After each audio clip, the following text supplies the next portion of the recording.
Coming up in this episode of In Clear Focus. It's super important not to say, okay, we're a D2C brand and leave your identity in D2C. Right now in the United States, 50% of all e-commerce transactions in the consumer space occur on Amazon. So not being stuck into one channel is very important.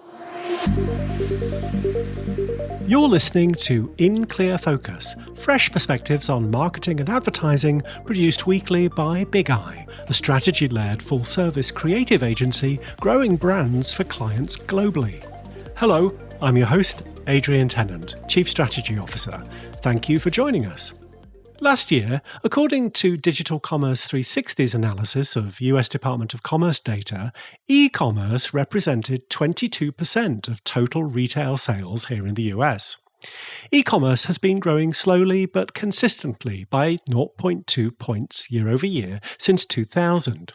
Many traditional brick-and-mortar retailers, including Walmart and Target, have invested significantly in their e-commerce channels over the past several years. The pandemic accelerated consumer adoption of conveniences like buy online, pick up in store. But if you're a new brand just entering the market, it can be difficult to know how best to establish a digital direct-to-consumer platform. Today's guest is an expert in this area with a wealth of experience advising new and established brands on e-commerce-based growth strategies. Kunle Campbell is a co-founder at Octillion Capital Partners, a digital-first CPG house of good-for-you brands. Kunle is also the host of the top-rated 2X e-commerce podcast, where he's interviewed over 400 commerce business leaders. He's spoken at numerous conferences and to international news outlets like the BBC, New York Times, and the International Herald Tribune. Recognized as a top e-commerce influencer by the likes of LinkedIn Top Voices, Neil Patel, and Klaviyo, Kunle is also the author of this month's Big Eye Book Club selection, E-Commerce Growth Strategy, a brand-driven approach to attract shoppers, build community, and retain customers. To discuss some of the key ideas in his book, I'm delighted that Kunle is joining us today from Oxford in England. Kunle, welcome to In Clear Focus. Thank you, Adrian. I am super excited to be on the In Clear Focus podcast. Well, we're excited to have you. Now, for some context, how did you first become involved in e-commerce? So in 2004, I came into the UK for a master's in e-commerce business at Warwick University in Coventry. And I didn't come with my full fees I didn't come with enough money, basically. I just took a plunge and said, look, I have to change something. I need a quantum leap, so to speak. And do you know what got me through the whole of my MSc without getting any side jobs? It was an eBay shop. So I used to bring in bags, dresses, go to £1 shops, and I used to run an eBay store all through university. And my then girlfriend, who's my wife now, would do the posting for me. So I put on quite a lot of weight, just sat in my computer, trying to get hold of suppliers in China, bringing products in. It was exciting because I'd learned about the power of eBay at the time in the 90s. I used to work in a book stand and I just read about the .com and I thought, okay, this might be a good route. And it did take me through for the 1 year I studied my MSc. But I took a hiatus off the back of that. I got a normal job. I was a digital marketing manager. I was involved in SEO marketing for many years.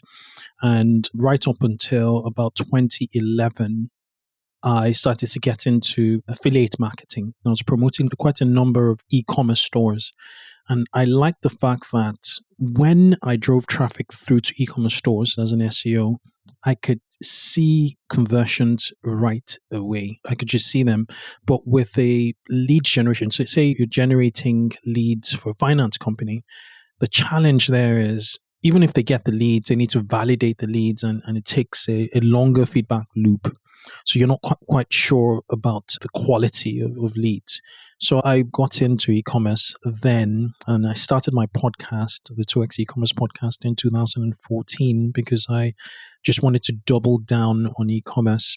I started to realize that e-commerce is a lot more. There's the aspects of supply chain, there are also aspects of understanding the customer. There's demand generation. There's also demand creation in there. I was in the demand capture space.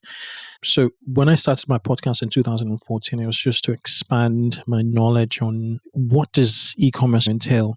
And that took me through a journey. I started to learn about conversion rate optimization. I learned quite a lot about it, up to the point that I was hired by Meta to run a checkout optimization workshop. It ran for about 4 or 5 years, and it was helping the local news industry across the world that had been replaced by social media to learn about subscription commerce. And, a very important part of the subscription experience is the checkout experience. So I think I worked with about 400 news organizations over that period to really optimize this is through Meta, their checkout processes.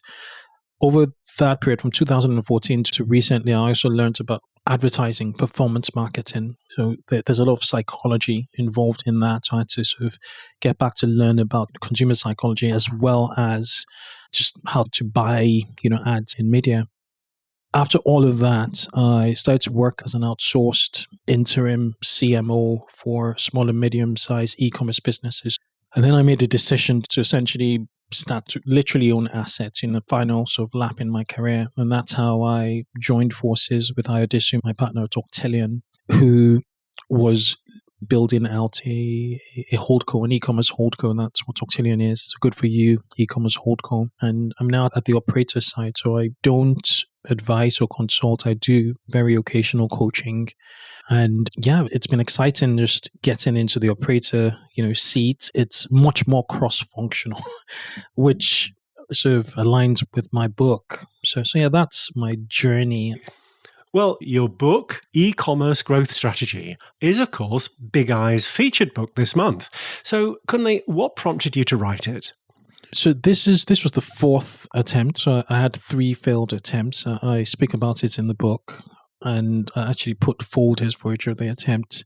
So if I wrote this book in 2018, the first time I attempted to write it, you would have picked up more of a single aspect of growing an e-commerce business, which would have been largely search. If it was 2019, 2020, it would have been performance marketing and search.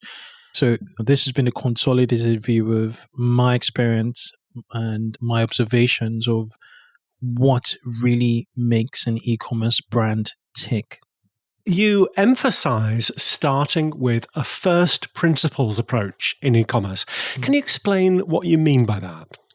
So in my book, I tell a story about Elon Musk. In 2001, he had absolutely no experience in getting into rockets, into the space industry. And it was prohibitively expensive, dominated by the likes of NASA and other national, space agencies.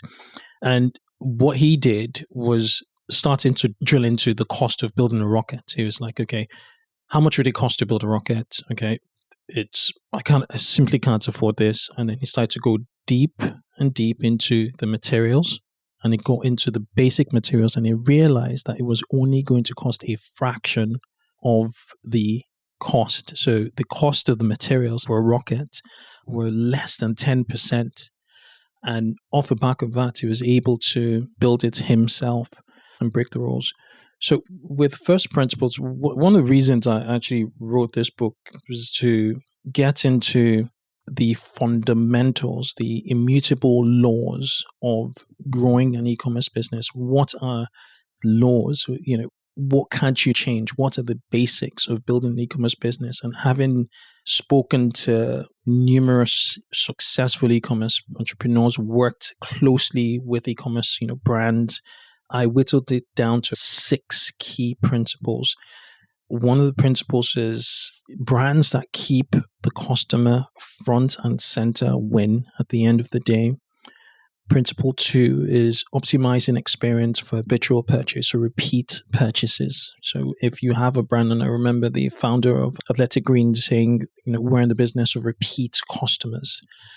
honing in on a culture of experimentation and continuous improvement. You need to challenge yourself. You need to continue to experiment. And then the next one is being channel agnostic. It's super important not to say, okay, we're a D2C brand and leave your identity in D2C.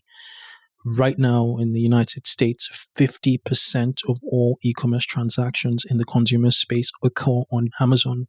So excluding yourself from marketplaces and expansion, whether it's multi-channel expansion digitally or offline or through wholesale, especially now with the economy being where it is critical to survival. Just not being stuck into one channel is very important. The same thing applies to Amazon retailers who cannot or do not want to transition D2C just because they don't have the ability to infuse a soul or brand into what they sell on Amazon because they've commoditized their offering on Amazon, which still works for them, by the way. And then I talk about being brand first, which connects to what I just said. So when you ask me, what do you think, what do you feel, you need to evoke certain positive feelings when you're, thinking about a brand. So if I say, what do you think about Coca-Cola, you do have your feelings, Adrian. And so we want to sort of get that feeling, off the back of you and amplify, the brand's feelings across the board. And then the sixth principle is just cross-functional growth. The way I see growing in e-commerce, it's two-sided. On the baseline is supply chain. So everything that happens in your fulfillment center or warehouse and product, one thing, and above it is the e-commerce we talk about, which is more the e-commerce infrastructure as well as the brand and the offering going to market. Essentially, that part that faces the market and the part that actually fulfills to the market, the two different parts. So really looking at all aspects of e-commerce and seeing, okay, if we want to bring this product to market, have we done the work from a supply chain standpoint, whether it's at product development or whether it's at fulfillment, whether it's at the last mile or the first mile? What have we done? How is that synchronizing towards your promise to customers on the front end? So that cross-functional view is also quite important. Kunle, in what kinds of ways can DTC brands build community around their offerings?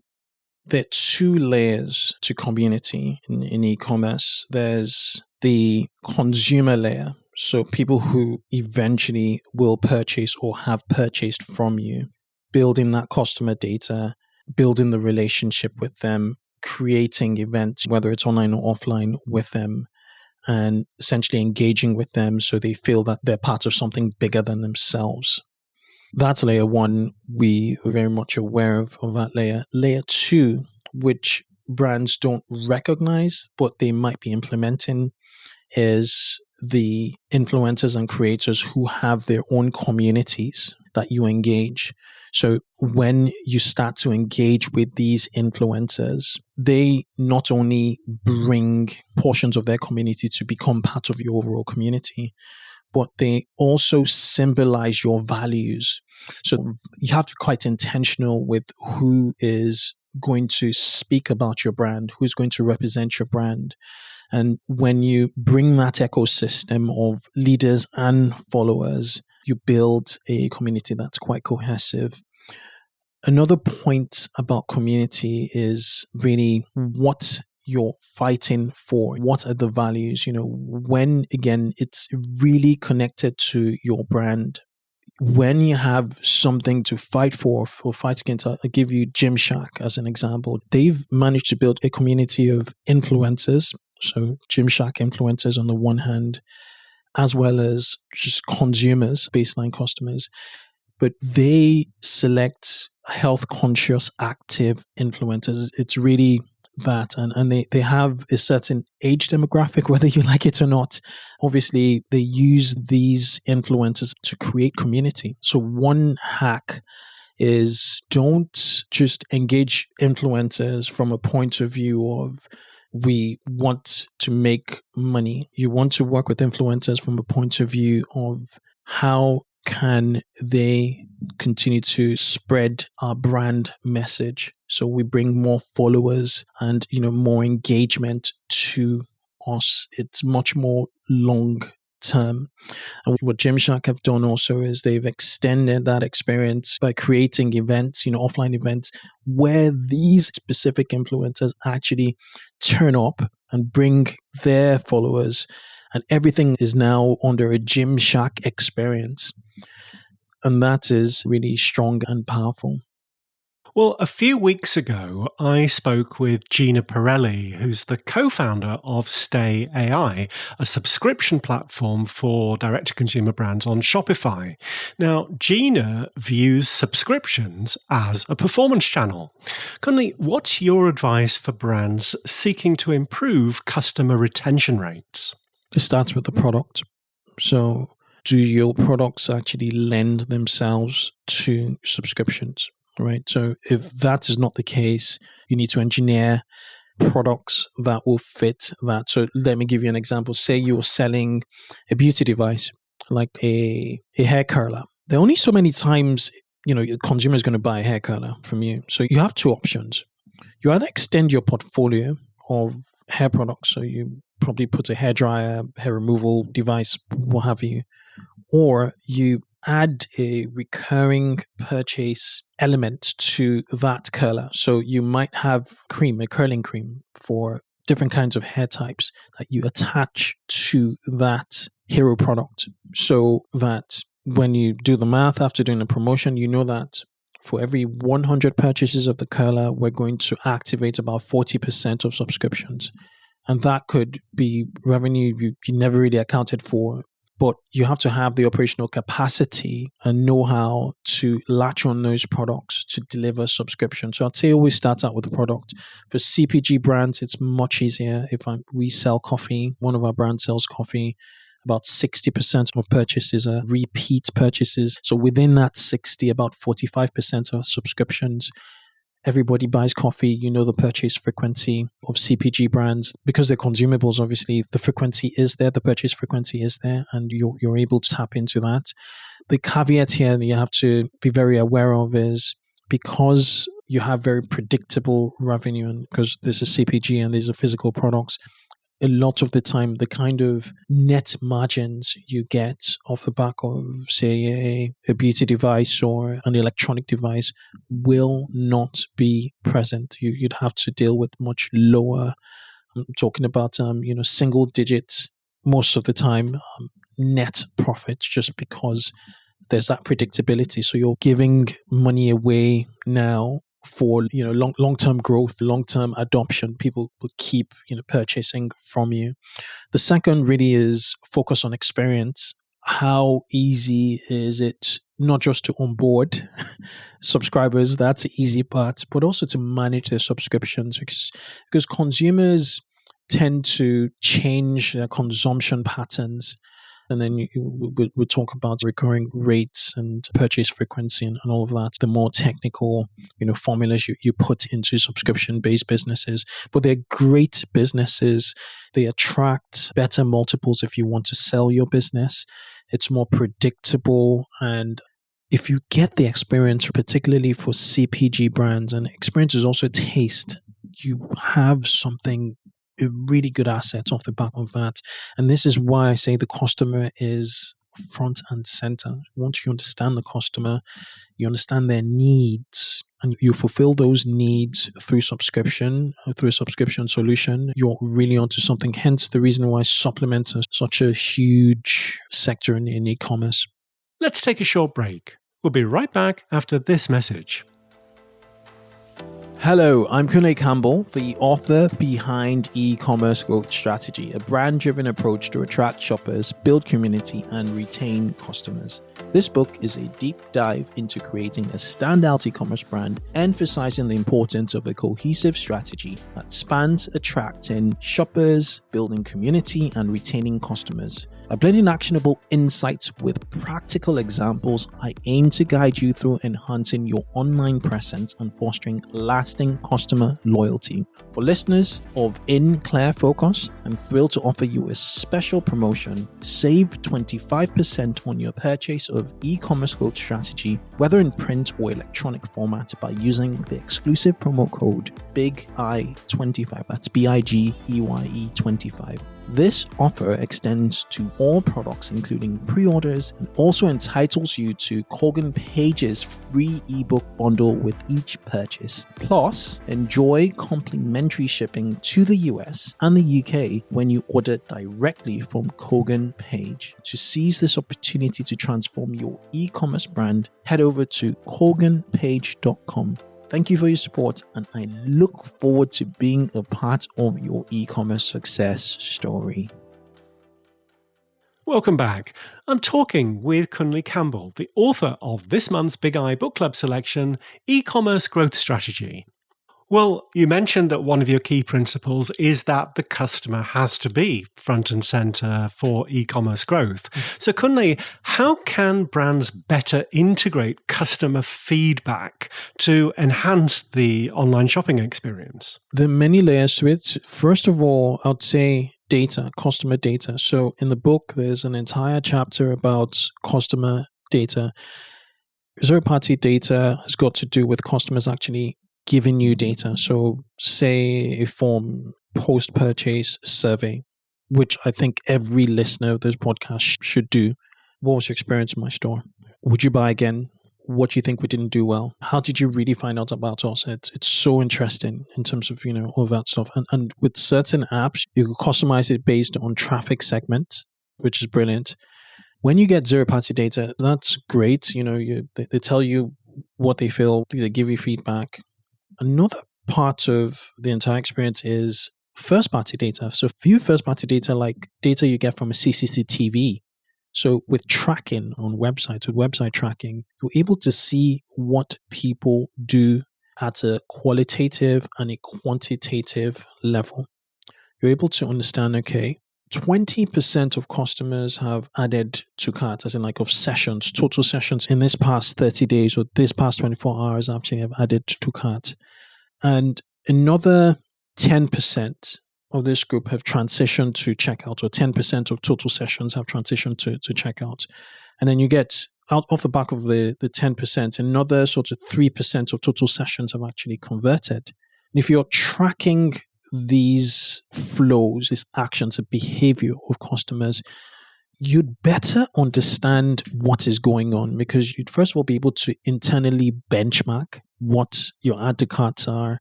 You'd be able to benchmark what your checkout and what your conversions are, and you'd be further able to optimize and know when things go wrong. So I'd say one is definitely creating zero-party data points from your customers and engaging with them in that, making sure for very open communication. A lot of brands don't do that. We're open to get your feedback. Here's our chat, online chat, live chat facility if you want to. Here's our phone number if you want to ever, chat with us. And we're here for you. This is our email. And then you run those surveys on the side, but you need to also look at what they're doing. A lot of people don't. The analytics bit of e-commerce isn't tapped into well enough by many e-commerce directors. So it's really getting into customer data and understanding what exactly is going on, from that point of view.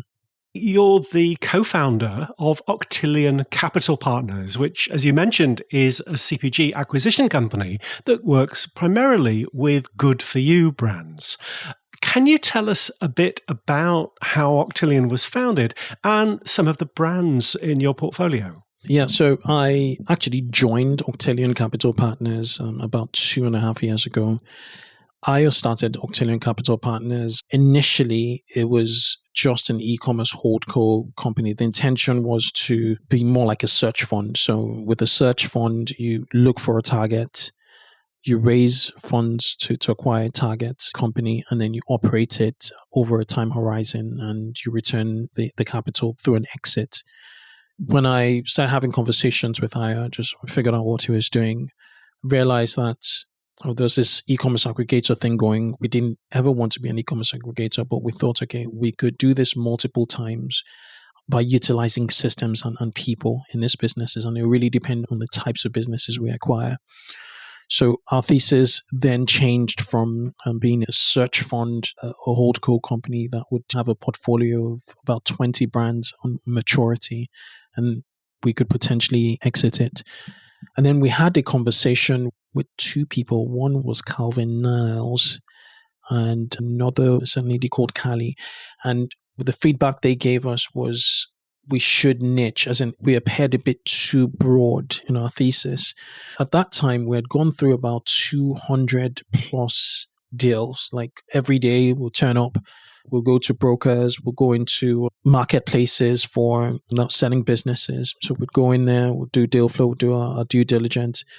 And the brand that resonated with me the best in terms of, okay, this is a brand we want to acquire, because the feedback we were getting in our deck was you need to demonstrate a target, in terms of like, what are you going to be buying with the money you're going to raise? And it was Linkafine. Linkafine is a brand we now operate. And it checked all boxes. The founder started the business off the back of the loss of his dad to dementia. And he had tenants, like core tenants that resonates with, one of which was low GI food, fasting, being good for you.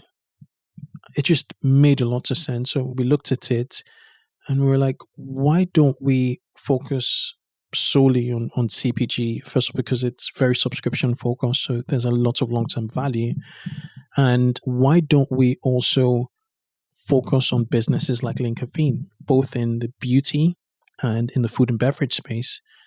That way we have a clear focus and it aligns with our values, because Calvin came into sort of to value alignment with I and myself, which I recommend any founding team to do. And off the back of that, we had better direction. So right now with Linkafine, we have two brands under our portfolio, Linkafine and Clean and Pure. And we're in the middle of another deal right now in the beauty space. Once it comes to public, I'll be announcing it. But yeah, that's Octillion. What are your criteria that determine whether CPG brands represent a good fit for potential acquisition by Octillion? There's the financial bit. They must be profitable. We look at 15 to 20% net profits. That's a given. Then we also look at their profile. So we would not buy, a sugary.